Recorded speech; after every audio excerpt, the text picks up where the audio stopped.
தமிழ்நாட்டில் பாஜக தோல்விக்கு காரணமாக ஒரு பக்கம் அண்ணாமலையும் தமிழிசையும் மோதல் அப்படிங்கிற ஹெட்லைன்ஸ் தான் எல்லா சேனல்லையுமே பரபரப்பாக போயிட்டு இருக்கு. அதில் இன்னொரு விஷயம் என்னன்னா, அண்ணாமலையை பதவி நீக்கம் செய்ய போறாங்க அப்படிங்கிற கொஸ்டின் எல்லா இடத்துலையுமே எழுந்துட்டே இருக்கு. அது உண்மைதானா? ஊடகங்களுக்கு பொழுது போகணும்னா எதையாவது ஒன்றை பேசி ஆகணும் பரபரப்பு. அதற்காக இன்றைக்கு பரபரப்பு என்றால் பாரதிய ஜனதா கட்சியின் மாநில தலைவர் அண்ணாமலையை பேசினாதான் டிஆர்பி ஏறும். தமிழகத்தில் பாஜக வளர்ந்துருக்கு, அதுதான் உண்மை. ஆனால் இப்போ என்ன சொல்கிறாங்கன்னா, தமிழகத்தில் பாஜக தோத்தே போனதுக்கு காரணம் முழுக்க அண்ணாமலை தான் அப்படின்னு இவங்க ஒரு வார்த்தை சொன்னனால இதை எல்லாருமே பிடிச்சிட்டு அதவே பேசுகிறாங்க. எல்லாரும் சொல்கிறாங்கன்னு பார்க்கக்கூடாதுங்க. ஒரு செயல் சரியா தவறான்னு பார்க்கணும். நாம் தமிழர் கட்சி அதிமுக கிட்ட ஆதரவு கேட்டிருக்காங்க, அதுவும் இந்த இடைத்தேர்தல். நேற்றைய தினம் வரை அதிமுகவை கடுமையாக விமர்சித்தவர் திரு சீமான் அவர்கள் இன்றைக்கு அதிமுகவுக்கு ஆதரவு கரம் நீட்டுகிறார் அல்லது அவர் ஆதரவை கேட்கிறார். ஒரு பெரிய பேசுபொருளாக நம்ம பேச வேண்டிய அவசியம் கிடையாது. ஆனால் அரசியல்னா வெற்றிக்காக அவரவர் அந்தந்த கட்சியின் தலைமை என்ன வேண்டுமானாலும் முடிவெடுக்கும்.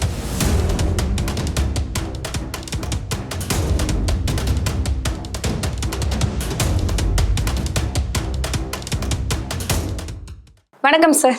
வாழ்க வளமுடன். தமிழ்நாட்டில் பாஜக தோல்விக்கு காரணமாக ஒரு பக்கம் அண்ணாமலையும் தமிழிசையும் மோதல் அப்படிங்கிற ஹெட்லைன்ஸ் தான் எல்லா சேனல்லையுமே பரபரப்பாக போயிட்டு இருக்கு. அதில் இன்னொரு விஷயம் என்னன்னா, அண்ணாமலையை பதவி நீக்கம் செய்ய போறாங்க அப்படிங்கிற கொஸ்டின் எல்லா இடத்துலையுமே எழுந்துட்டே இருக்கு. அது உண்மைதானா இல்லை ஒரு பேச்சுக்காக போயிட்டு இருக்கா?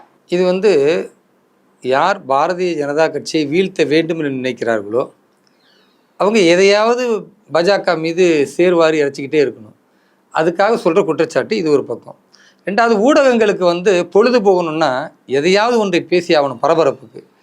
அதற்காக இன்றைக்கு பரபரப்பு என்றால் பாரதிய ஜனதா கட்சியின் மாநில தலைவர் அண்ணாமலையை பேசினாதான் டிஆர்பி ஏறும். அவர் பேசுவதை வைத்து தான் இன்றைக்கு ஊடகங்களே ஓரளவுக்கு மக்கள் பார்க்கிற ஒரு மனநிலைக்கு வந்திருக்கிறது.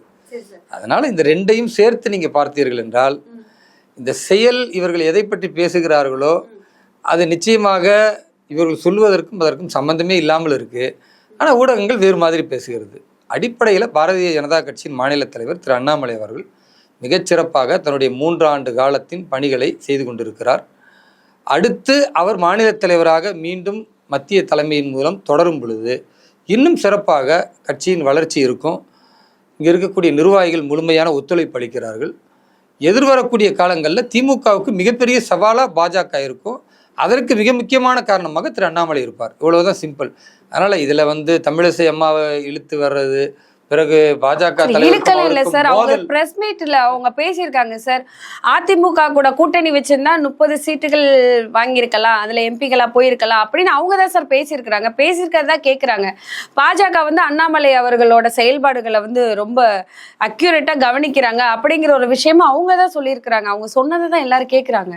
அதாவது ஒவ்வொருவருக்கும் ஒரு கருத்து இருக்கும். அவங்க ஒரு தனிப்பட்ட தன்னுடைய கருத்தை சொல்லியிருக்கிறாங்க.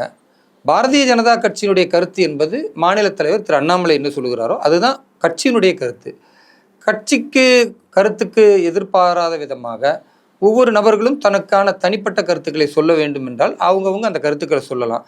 ஒருவேளை அந்த கருத்து எதிர்விதமாக அல்லது கட்சிக்கு பின்னடைவாக இருக்கும் என்றால் கட்சியினுடைய மூத்த தலைவர்களுக்கு மத்தியில் பேசி அது போன்ற விஷயங்களை மேலும் பகிராமல் இருப்பதற்கான வழிகாட்டுதல்கள் தரப்படும். அதனால் இது கட்சிக்குள்ளே உள்ள விஷயமே தவிர இதில் ஒரு பெரிய எதிர்ப்போ அல்லது தமிழிசை அவர்களும் அண்ணாமலை அவர்களும் மிகப்பெரிய எதிர்மன நிலையில் இருக்கிறார்கள் என்று ஊடகங்கள் காட்டுகிற இந்த பிம்பம் இருக்குல்ல, அது பொய்யானது. ஏன்னா இந்த பிம்பப்படுத்துறதை உடைப்பதற்காகவே மாநில தலைவர் திரு அண்ணாமலை அவர்கள் நேரடியாக அம்மா தமிழிசை அவர்களுடைய வீட்டுக்கு போய் நேரடியாக சந்தித்து நீங்கள் பரப்புகிற பொய்யுக்கு நாங்கள் ஆள் கிடையாதுன்னு நிரூபிச்சிட்டார். அதனால இது தேவையற்ற வதந்தி. அந்த வதந்தியை தாண்டி தான் நம்ம பயணிக்கணும். இன்னொன்னு சொல்லியிருக்கிறாங்க, அண்ணாமலை அவர்கள் கிரிமினல்களுக்கு பொறுப்புகள் கொடுத்துருக்காங்க. யார் சார் அந்த கிரிமினல்ஸ் எல்லாம்? அது குறிப்பிட்டு அண்ணாமலை அவர்கள் தந்திருக்கிறார் அப்படின்னு அவங்க சொல்லவே கிடையாது. கட்சியில் சில கிரிமினல்களும் பொறுப்பு வகித்து கொண்டிருக்கிறார்கள் என்பது போன்றுதான் அவர்களுடைய சொல்லாடல் இருந்தது. ஆனால் நீங்கள் அடிப்படையில் பார்க்கணும், புனிதர்களை மட்டுமே சேர்க்கணுன்னா தேவதூதர்களை வச்சு கட்சி நடத்தணும், அதை ஆண்டி மடம் ஏதாவது தான் நடத்தணும். ஒரு கட்சின்னா பல்வேறு நபர்கள் வருவாங்க. அவங்க நல்லவர்களாக இருப்பாங்க, கெட்டவர்களாக இருப்பாங்க, முன்னாள் குற்றவாளிகளாக இருப்பாங்க, இப்படி பலதரப்பட்ட மக்கள் இருப்பாங்க. அப்போ கட்சிக்கு வந்த பிறகு அவர்கள் அந்த தவறை தொடர்றாங்களா, மீண்டும் இந்த கிரிமினல் குற்றங்கள் செய்கிறார்களா அப்படின்றத தான் நீங்கள் பார்க்கணும். பெரும்பாலும் பாரதிய ஜனதா கட்சிக்கு வந்தால் அவங்களுக்கு நல்லொழுக்க பயிற்சி முகாம் 3 நாள் கிளாஸ் நடத்துவாங்க. அதே மாதிரி ஒவ்வொரு விஷயங்களையும் சித்தாந்த ரீதியான புரிதல் வேணும்னு சொல்லுவாங்க. மக்களுக்கு சேவை செய்வதற்காக இந்த கட்சிக்கு வந்திருக்குமே தவிர இந்த கட்சியை வைத்து சம்பாதிப்பதற்கு அல்ல என்பதை புரிய வைப்பாங்க. அப்போ அந்த மாதிரி தவறான நோக்கங்களில் வர்றவங்க, எதிர்பார்ப்பு நோக்கங்களில் வர்றவங்க அவங்களா காணா போயிடுவாங்க. அல்லது அவர்கள் தங்களை திரித்துக் கொள்வார்களே ஆனால் கட்சியில் தொடருவாங்க. இதுதான் இயல்பான நிலை. அதனால் புனிதர்களை மட்டும் வைத்து தான் கட்சி நடத்தணும், வெறும் நல்லவர்களை மட்டும் வைத்து தான் கட்சி நடத்தணும் அப்படின்னு நினைச்சா ஆண்டி மடம் நடத்தலாம், கட்சி நடத்தலாம். தமிழகத்துல பாஜக வளர்ந்துருக்கு, அதுதான் உண்மை. வாழ்த்துக்கள், அதுக்கு வாழ்த்துக்கள். ஆனா இப்ப என்ன சொல்றாங்கன்னா தமிழகத்துல பாஜக தோத்தே போனதுக்கு காரணம் முழுக்க அண்ணாமலை தான் அப்படின்னு இவங்க ஒரு வார்த்தை சொன்னனால இதை எல்லாருமே பிடிச்சிட்டு அதவே பேசுறாங்க. அதை நீங்க எப்படி பாக்குறீங்க? எல்லாரும் சொல்றாங்கன்னு பார்க்க கூடாதுங்க. ஒரு செயல் சரியா தவறான்னு பார்க்கணும். பாரதிய ஜனதா கட்சி தோற்று விட்டதுன்னு முதல்ல சொல்றதே தப்புன்னு நான் சொல்லுவேன். ஏன்னா நோட்டாவுக்கு கீழே உள்ள கட்சின்னு சொன்னாங்க. இன்னைக்கு 11.5% இரட்டை இலக்கத்துல நாங்க வாக்கு வங்கியை வச்சிருக்கிறோம். இது எங்களுக்கு வெற்றி தானே. பாரதிய ஜனதா கட்சி அதிமுகவோடு இருந்தால் மட்டும்தான் அவர்கள் வெற்றி பெற முடியும் என்று சொல்வதும், அதிமுகவில் உள்ள தலைவர்கள் நாங்க தான் பாஜகவை தூக்கி சுமக்கிறோம்னு சொன்னாங்க. இன்னைக்கு அந்த நிலைமை மாறி போச்சு. 12 இடங்கள்ல அதிமுகவை பின்னுக்கு தள்ளிட்டு நாங்க 2வது இடத்துல இந்த பாராளுமன்றத்தில் வந்திருக்கோம்.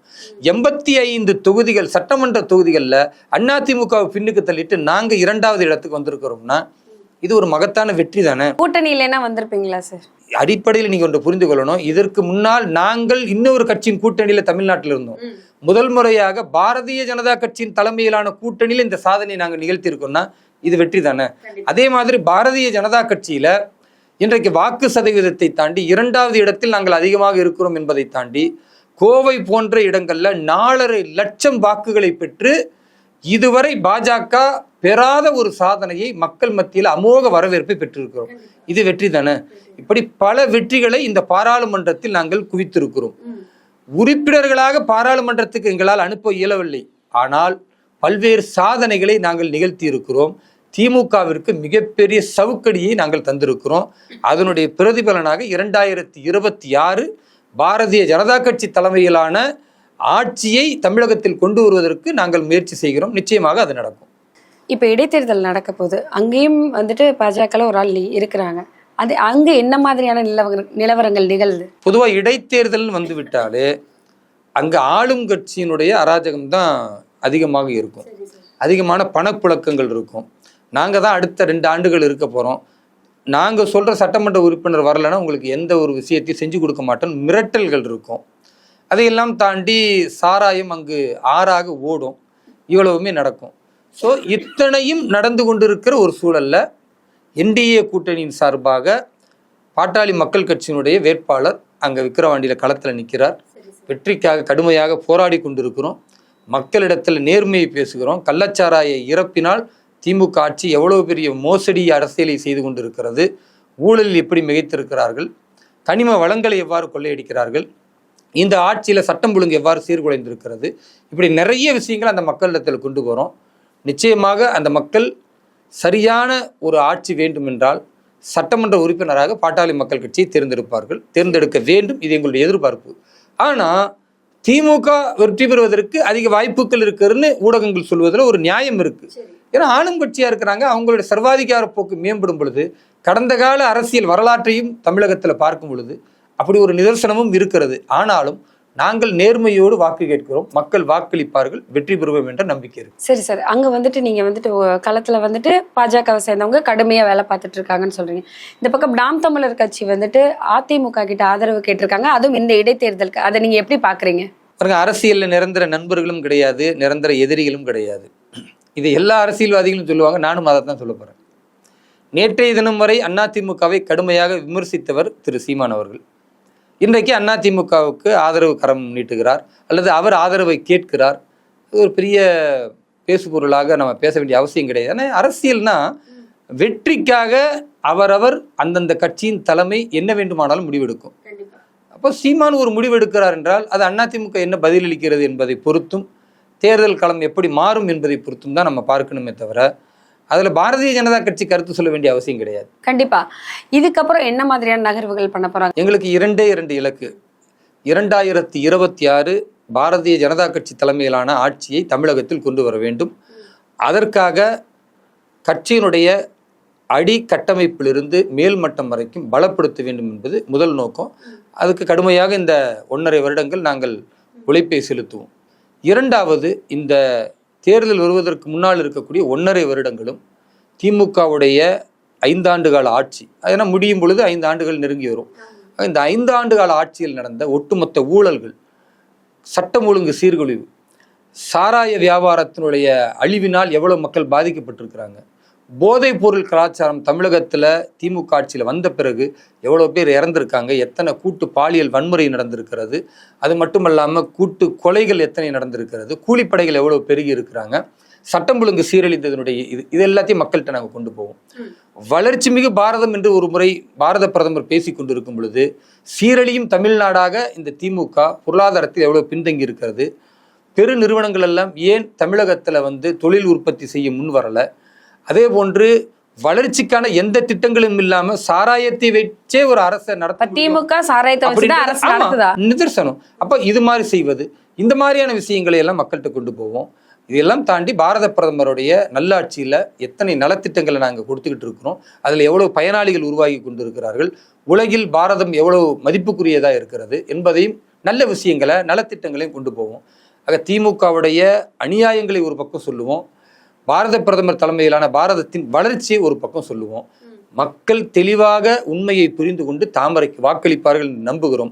அதனால ஒரு பக்கம் கட்சியினுடைய கட்டமைப்புகளை பலப்படுத்த வேண்டும், இரண்டாவது திமுகவுடைய ஊழல் அரசியலை, ஆட்சியினுடைய நிர்வாக திறமையின்மையை மக்களுக்கு எடுத்து சொல்லி மக்களின் நம்பிக்கையை பெற்று வாக்கு வாங்க வேண்டும். இது ரெண்டுக்கும் ஒரே நேரத்தில் கடுமையாக உழைப்போம். இதுதான் எங்களுடைய எதிர்கால திட்டம். கண்டிப்பா சார். நன்றி சார். தொடர்ந்து பேசலாம். நன்றி, வாழ்த்துக்கள்.